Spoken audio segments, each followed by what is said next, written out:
अवश्य पनि पुनः नमस्कार। अर्को भिडियोमा म तपाईँ सुन्दै हुनुहुन्छ योगी कमलनाथको आवाज। हामी यति बेला आफ्नै बाल्यकाल बितेको ठाउँ धनपेटारी भन्ने ठाउँमा, हाम्रो आफ्नै स्थानीय एउटा ठाउँ हो जहाँ यसरी गुराँसहरू फुलेको छ। एकदमै रमाइलो ठाउँ धनपेटारी, जहाँ मेरो पनि कुनै बाल्यकाल बितेको थियो। ल मेरो दाइ आइसो है।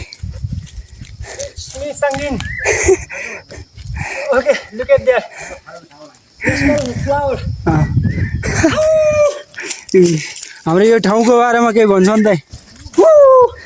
यो कालीकोट जिल्ला नरहरिनाथ गाउँपालिका को लालु नरहरिनाथ गाउँपालिका, जो कि सुनथराली एयरपोर्ट विमानस्थल हाम्रो विगत 25-30 वर्ष पहिलादेखि सुरु भएको, अहिले चाहिँ सुरु भएको छैन, जस भइरहेछ काम। उडान हुन सकेको छैन एयरपोर्ट। उडान मिनी एयरपोर्ट उडान गरेको। अहिले चाहिँ हामी नरहरिनाथ गाउँपालिकाको, कालीकोट जिल्ला नरहरिनाथ गाउँपालिकाको एकदम सुन्दर ठाउँ, जो कि यहाँबाट हेऱ्यो भने कालीकोट जिल्लाको सदरमुकाम हेडक्वार्टर त्यो पनि देखिन्छ।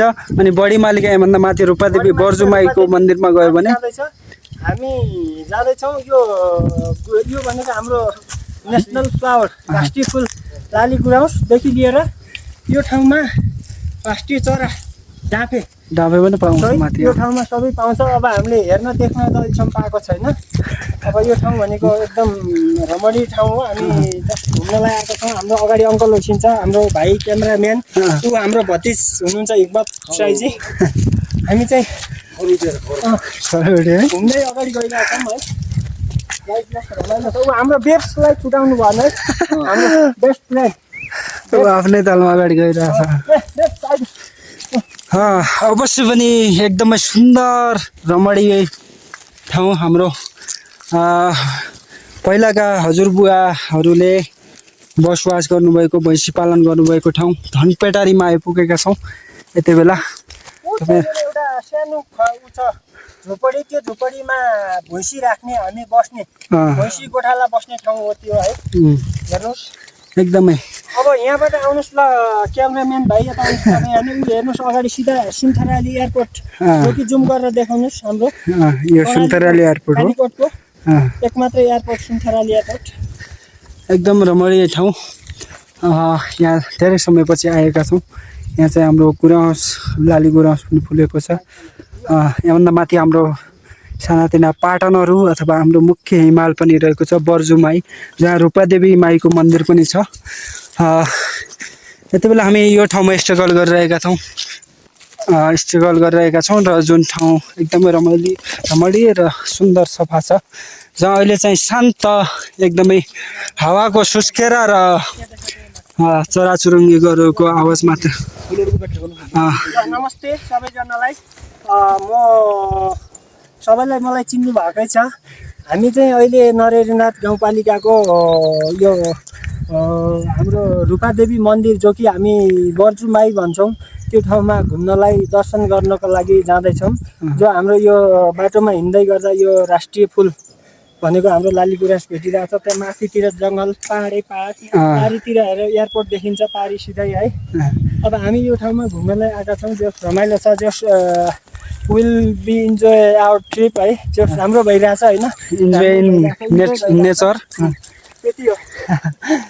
अवश्य पनि साथीहरू, एकदम रमाइलो र राम्रो सुन्दर सफा हाम्रो जुन लेक भन्छ हाम्रो स्थानीय भाषामा, हाम्रो एकदम राम्रो सुन्दर सफा ठाउँ।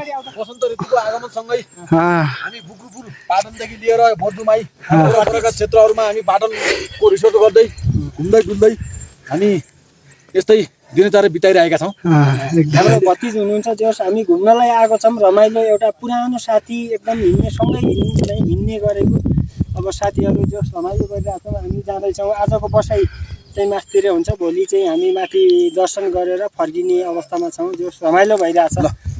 केही समय स्ट्रगल गरेको थिएँ, त्यो ठाउँ यो हो। लाली गुराँस फुलेको छ।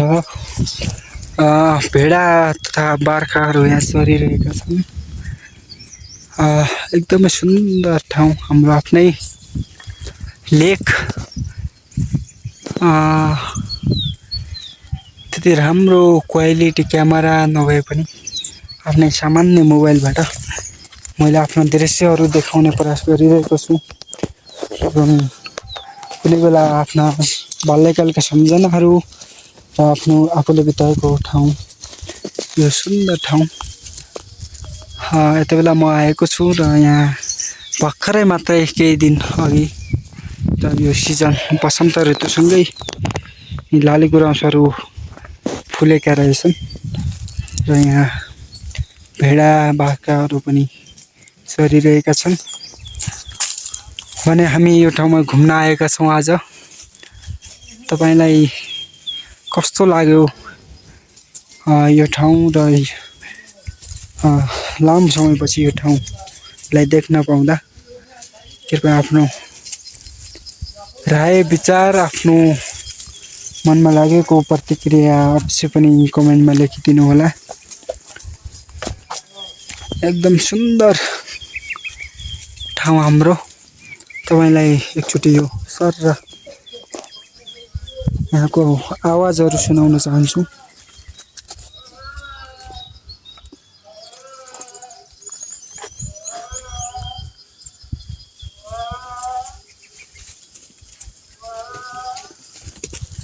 लाली गुराँसहरू फुलेका छन्। वसन्तको लहरसँगै चराचुरुङ्गीहरूको आवाज र यी भेडाहरू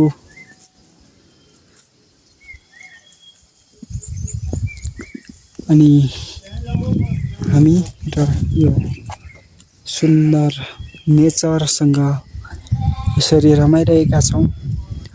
थाहा छैन साथीहरू भोलि के हुन्छ, आउने दिनहरू। यो ठाउँ र यो समय, यो संसार अवश्य पनि विचित्र छ। अनलाइनमा अपलोड गरिएको भिडियोहरू अवश्य पनि सुरक्षित र मेमोरिजका लागि रहनेछन्।